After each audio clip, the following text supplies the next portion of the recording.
Good morning. I don't know about y'all, but I have been so ready for this day to come.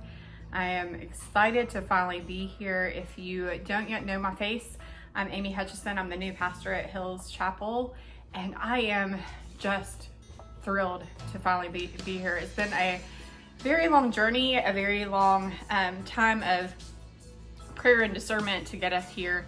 And so I'm just so grateful. I'm grateful for all of you who have welcomed me already. And I'm looking forward to getting to know all of you in the future as well. I wanted to spend today spending a little bit of time giving my testimony, introducing myself for those of you who don't know me. I will tell you, this is not a sermon, this is a testimony. And so I just want to give you a heads up about that to be prepared. But I felt like it was important for me to introduce myself and for me to share with you some of the things that make me tick and make me really passionate about what I do. So some of my background: I was born and raised in South Carolina. I am the daughter of a former Methodist pastor. And so we spent our entire childhood growing up, moving all the time. So a lot of times people ask me, the first question that people typically ask is, well, where are you from? And that's a really hard question to answer if you are a Methodist pastor's kid, because we moved all the time. So I've never lived in the same house for longer than 5 years, and the longest I've lived anywhere is Rock Hill, South Carolina. But I graduated from Clover High School, so I kind of consider myself from Clover because that's where I went to high school. Kind of consider myself from Rock Hill because that's where I've lived the longest, but it's really a mix. I really tend to just say South Carolina. I'm from South Carolina. Went to the University of South Carolina, majored in music. I was convinced I was going to be a jazz singer. I saw the Charlotte Symphony when I was in high school, and there was a jazz singer who sang with the Charlotte Symphony. I was convinced that was what I was going to do. The Lord has had other plans for my life, and that's a whole other story that we can talk about a whole other day, how I changed from music in the first place. But that was my major, and so I really am passionate about music. I love music. I'm excited about music. But I want to share with you a little bit about my journey and how those two things, both being a pastor's kid and going to University of South Carolina, really intersect with why I'm here in the first place. So like I said, I grew up in the church, grew up in the Methodist church, and really for a long time my identity was that I was the preacher's kid. If a lot of you are familiar with the church, and you know there's a stigma behind preacher's kid, but there's also a status that goes along with preacher's kids as well. And so I was kind of known as that. So once I went to college, it was a really big priority of mine and really my parents that I be able to separate a little bit from that and build my own identity. When you've had an identity that's given to you as a child, it sometimes can follow you, and they wanted to make sure that I made my own identity. And so when I got to college, I was kind of torn between two worlds. The world that wanted to be a very stereotypical college student, and there also was the world that was still someone who had grown up in church, and church was a very real part of my life. I tell people all the time, my parents never had to convince me to go to church. There was never a fight about going to church. It just was what we did on a Sunday morning. So when I got to college, that was what I did on a Sunday morning too. And so my best friend and I used to rotate churches. So she was Presbyterian, I was Methodist. We would go back and forth between those two. But my freshman year in particular, I really wanted to be still involved in the church and really wanted to build community within the church. And so I found myself in a Bible study with a couple of my friends, a couple of seminary students that led this Bible study. And the thing about it was a study where it was mixed gender, so it was men and women, and it was just a very different makeup of denominations and beliefs as well, theological beliefs as well. So a couple of things happened in this Bible study, and they're things that I am so passionate that I don't want anyone to have to go through like I did too.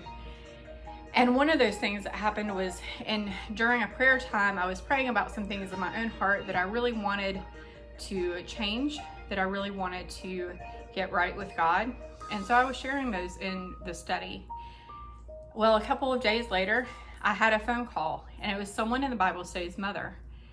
And they were screaming at me. They were lecturing me about how I was an awful person, how my parents should be ashamed of me, how they were thinking that I probably shouldn't be hanging out and influencing their daughter. She called me disgusting. And after that point, I left that Bible study. I hope, my prayer is always that no one will ever have to go through that experience. But unfortunately, I know it happens within the church sometimes. And that's one person. That's not Christ. That's not who Christ is. That wasn't Christ-like ever. But that was my experience of the church in college. And so I left. I left Bible study. I really stopped going to church at all. And what I saw were people who were Christians who were judgmental. And I wasn't happy about it. And so I left the church completely. Once again, it breaks my heart for myself. It breaks my heart for other people that they may possibly have that experience as well. So I went a completely different path, and I joined a sorority, and I like to party a lot, and I like to, there were some good things about me. I loved being active in leadership. I did a huge fundraiser when I was in college called Dance Marathon, was very involved in that and really threw myself in that. I was still a music major, and so I did a lot of that. I thought that maybe I wanted to do music business for a while, and so I took a computer music class, really loved computer engineering, had fun with all that. I felt like my call was to help out musicians. I realized very early on that to be a lifelong performer, I wasn't happy with that.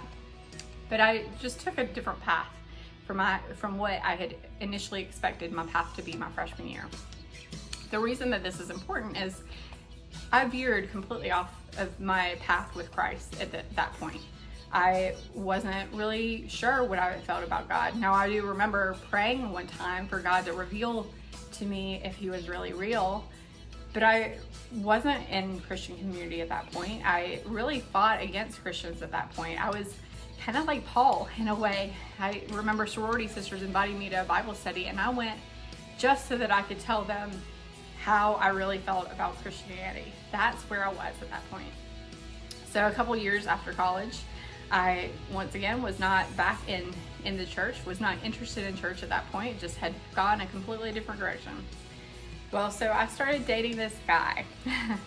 And it's funny when I think about it now, because this guy wasn't the love of my life. He wasn't the most important man in my life. He wasn't someone that I could see a future with. But after about a month of dating him, he left me, and he left me for another girl. And there was something in that triggered me, that hurt me in a way, and that really crushed my soul. And so, of course, what did I do as an unhealthy human being? I tried to figure out what was it about that girl that he left me for. Why was I not good enough? And why was that girl who he wanted? And the only thing that I could figure out was that, I mean, she's beautiful, don't get me wrong. She's beautiful, she was wonderful, very, very kind. But the only thing that I could see in my head was she was a Christian and I wasn't. So he left me because she was a Christian. So what did I do? I decided that I was going to go back to church. This is one of those stories where it cracks me up now to think about it, because God knew exactly what he was doing. God knew exactly what he needed to put in my path to bring me back to him. And so I went back to church. I walked into this church the first day, and I realized that there was something different about it. It was spirit-filled. It was high energy. People were excited to see each other. They were excited about the community. And I knew that there was something different and that I wanted to be a part of it. But for the first 6 months of being in that community, I wasn't really sure. I looked around at people who got along, who were happy with each other, who seemed to be best friends, but they also seemed to all have it all together. Every last one of them seemed to have the perfect life and seemed to have their Christian life all put together. I, on the other hand, was a hot mess. I did not feel good enough. I did not feel adequate. And I didn't even really want to be a part of that community quite yet, even though I was still loving it. I was loving worship. I was loving going to Sunday school, but I still was kind of on the edge of it because I didn't feel good enough. And so one day I had this big guy named Juan say, I want to go for a walk in the park with you. And so we went and we walked in the park together. And during that walk, he poured out his heart to me. He told me his story, how he felt inadequate at times, how he came back to Christ.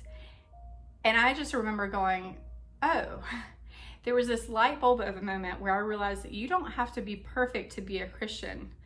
We follow a perfect Christ. That's the only thing that we need. All we need is to follow who Christ is. And so at that point, my life completely changed, and I recommitted to Christ and I started following him. And that community to me was everything. They were people who discipled me. They were people who gave me books to read, who did Bible studies with me, who hung up out at the pool with me, who went to dinner on a Monday, Tuesday night with me. They kept me straight in a time where I needed someone to reel me in. And I am forever grateful. So 7 years passed. And during that 7 years, a lot of things had happened. So I have a background in country club. I've actually worked for country clubs longer than I've done anything else in my life. I started out waitressing at country clubs when I was 15, and then was promoted to banquet manager and then to marketing director. And so when I came back to Christ, I decided to leave my job because I felt like being in that environment wasn't a very healthy environment for me to be in at that time. So I left that and I started doing nonprofit fundraising. So I did that for a long time. I did that for 6 or 7 years and worked for different organizations in fundraising and loved it, was passionate about it, was excited about it, except for this. The one thing about fundraising is that when you're passionate about your cause, it breaks your heart every time someone doesn't give you money. And I had a really hard time with that. On top of it, I loved the kids I worked with. I worked with an after school program, and I would go in and dance with them. That was not my job. My job was not to spend time with the kids, but I still did it. I would sit at my desk and listen to college students talk about their life, talk about how hard school was. I would counsel them through it. Basically, I wanted to switch from the fundraising side to the programming side. And so I was already wrestling with that, where at what point do I leave this career that I'm very good at, that I was gifted at, but at the same time, I wanted to spend time with people, and I wanted to spend time specifically with the people that I served. So as I was wrestling with some of that, I had a friend call me up, and she asked me if I would go help her out with a Christian concert. At the time, I was very active in an organization called Charlotte One. And Charlotte One was originally organized as a way for churches that weren't large enough or didn't have the young adult population that was big enough to support a young adult ministry. They brought all those churches together and did one large worship service for all these different churches. And so young adults, Christian young adults, could connect throughout Charlotte as part of that ministry. And so I was part of that ministry, volunteered pretty regularly, but that particular night, I did not want to go. It was raining, it was cold. The concert was like $10 to get in. I didn't really know any of the bands, didn't really care, just wanted to go home. It had been a long day at work. And so my friend asked me if I would help her, and if you, once you get to know me, you'll understand. I have a really hard time saying no to a friend who asks for help, assuming that I can do it. So she asked if I would help her for this concert, and I kind of begrudgingly went and wasn't really thrilled about it, but I went to help her out. And it was the second moment of my life that I remember my life just completely being changed. And that's the night that I realized that all these things, my background in marketing, my background in fundraising, the ways that I had been discipled through that church, my activity with Charlotte One, all these different things had come together and had equipped me and trained me for a calling into ministry. And I know that that's kind of a weird leap to make, but it just was being in that space and looking around and seeing people and seeing my passion for that ministry that really brought me to the conclusion that, yes, this is where God is calling me. Now, to back up a little bit, I'd mentioned that when I was at that church, I didn't really feel good enough. I never really felt like I fit in. I never really felt like, or at least at the beginning, I never felt like I had a story that was worth telling. I never felt like I was quite good enough to fit in and belong either. And so the couple of years before I felt really called into ministry, I was wrestling with, am I really good enough to be in ministry? Am I really good enough to be a pastor? And so that night and that moment was the moment that I realized that God had been equipping me the entire time, that it wasn't about me being good enough or me feeling like I just needed to get everything ready to be good enough for God. But instead it was God showing me, hey, I've got you. I will equip you. I'll get you ready. I'll get you prepared. You still have a couple gaps. We're going to work on those, but you are called to this. And for years before that, I'd kind of tried to pass it off on other people. No, my friend over here, they would be better at it, so they send them instead. And that was the moment that I really said, okay, go ahead, send me. I'll figure out a way to do it. I know that I'm not good enough to do it, but I'll figure it out anyway. And so that was how I was called into ministry.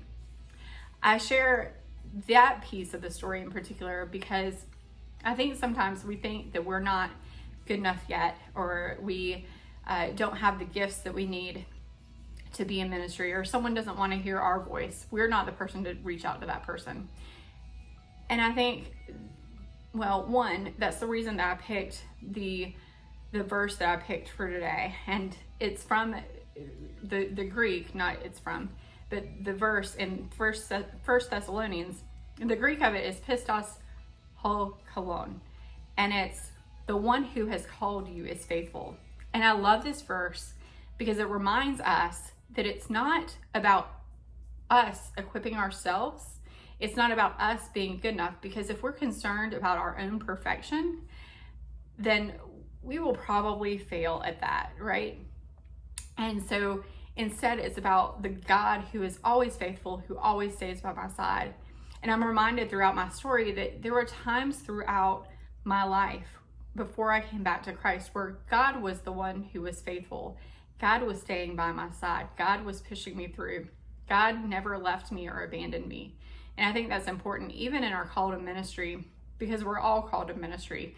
As followers of Christ, as disciples of Christ, we're all called to some type of ministry, and it's going to take all sorts of shapes and forms. I love it. Years ago, I was taking a class. It's a Multiplying Ministries is what it's called. It's kind of a course or a seminar that was offered to pastors within our conference. I think they still offer it, but the leader of it, Brian Zare, had this great quote, and it was the thing that I always try to keep in mind. But he said, everyone is brilliant. He said, your ministry will be shaped by the knowledge that everyone is brilliant. That doesn't mean that everyone is brilliant at everything, but that means that everyone has something that they are brilliant at. There are some people who, Paul talks about it often, there are some people who are called to be teachers. There are some people who are called to give money. There are some people who are called to preaching or prophecy. There are many different gifts within our community. All of us are brilliant in some way, and we're called in some way. And it's God that is faithful through all of that. I can't guarantee you much about the next however many years together that we have. I can guarantee you 3 things though. And I'm pretty confident about these 3 things. One is I'm gonna mess up. I'm gonna make some mistake at some point. I ask for your forgiveness. I ask for your grace. But that's one guarantee that I can make. The second guarantee that I can make, the church will make mistakes. I have a story where a church made a mistake with me in terms of how they approached me and how they involved me in the community. But still, God was faithful in that. And so that's the third promise. Even when I make mistakes, even when the church makes mistakes, God is still faithful. And that's the promise that God gives to each and every one of us. I'm so grateful for all of you. I'm so grateful for all of you who I've already met. I'm so grateful for all of you who I haven't met, because I do believe that you are all brilliant. I believe that God has called each and every one of us to this higher task of doing ministry and allowing Him really to work through our lives and through tasking us and gifting us in the ways that He has called each and every one of us to. Well, let's pray together and celebrate all that God has already given us and will continue to do through us as well. Let's pray. Dear God, I am so grateful for this community. I have been praying for them. I know that they have been praying for me as well. Dear God, I know that we may make some mistakes. Hopefully they won't be too big, but I know that we're going to make some mistakes together. And so I ask that when that happens, that you show us your perfection through it, that you show us who we're called to be through it, that you show us how to give each other grace through it. Dear God, I love you so much. Dear God, I am so grateful for how you have pursued me. And dear God, for those who may not feel yet pursued by you, dear God, I just want them to feel that. I want them to know that you love them, that you're with them, that you're standing with them. Dear God, I pray for those who are watching this at home right now. Dear God, I just pray for their protection, for their safety, but I also pray that they're able to really feel like they're a part of this community today. Dear God, that's hard. That's hard for us to include them completely in the way that we wish that we could. And so I just ask that in the way that only you can, and the way that you are only sovereign to be able to do, that you show them that they are with us in spirit, that we are with them in spirit, and that you do not abandon them or leave them either. Dear God, we ask all this in the name of your Son, Jesus Christ. Amen.